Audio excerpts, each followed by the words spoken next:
ফিরিয়ে দেওয়ার দাবিতে আমাদের এই মিছিল, হকারদের পুনর্বাসন করা উচ্ছেদের বিরুদ্ধে আমাদের এই মিছিল। এই পুনর্বাসন ছাড়া একজন হকারকেও উচ্ছেদ করা চলবে না। এই মিছিলে বারে বারে যোগ দিন।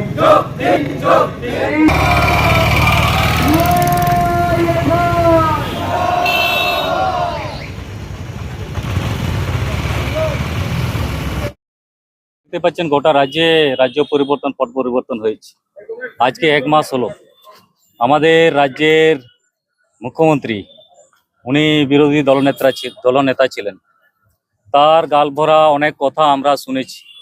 আমরা এটাও বলতে চাইছি না সরাসরি এখনই বিরোধিতা করতে চাইছি, আমরা সময় দিতে নিশ্চিত। কিন্তু যেভাবে গোটা রাজ্য জুড়ে এই এসআইআর বাদ যাওয়া আমাদের ভোটার তালিকা থেকে বৈধ ভোটার 80 বছর 85 বছর তাদের পক্ষে এখনো পর্যন্ত ট্রাইব্যুনালের নাম আছে, তাদের এখনো পর্যন্ত কিছু করা হলো না। এবং এখনো জঙ্গলমহলের অনেক জায়গাতে আছে যারা ট্রাইব্যুনালের নাম পর্যন্ত তুলতে পারেন। এগুলো আমরা জানান দিতে চাই যে এই সমস্যার মধ্যে মানুষ রয়েছেন।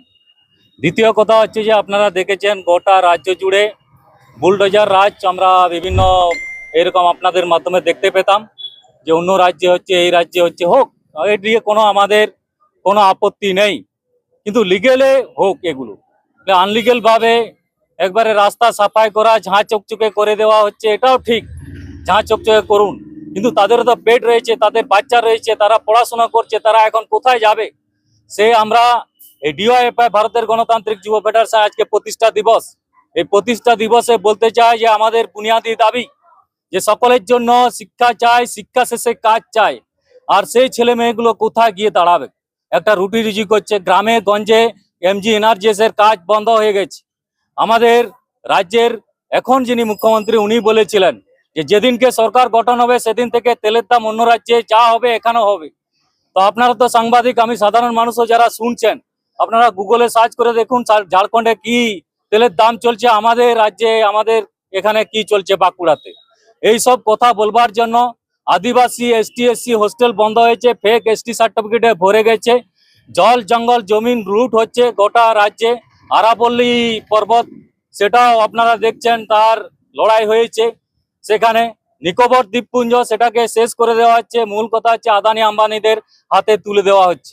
আমরা এটা জানান দিতে চাই যে আমাদের ডিএম সাহেবকে, ডিএম মশাইকে, যে এগুলো ঘটনা ঘটছে, এই ঘটনাগুলো হচ্ছে যে আমরা মানতে পারছি না। এখনই হচ্ছে যে আমরা সেরকম জায়গায় যাচ্ছি না। প্রাথমিকভাবে এইসব আমরা বলতে চাইছি। টোটাল 9টা দফা রয়েছে, 9টা দাবি নিয়ে আমরা হচ্ছে যে আমরা দাবি সনদ পেশ করতে চাইছি। নিশ্চিতভাবে এখনই আমরা সেরকম জায়গায় যেতে চাইছি না। নিশ্চয় নতুন সরকার এসেছে, 6 মাস ওয়েট করতে হবে। সঞ্জয় কুমার মান্ডি, ডিওয়াইএফআই বাঁকুড়া জেলা সম্পাদক।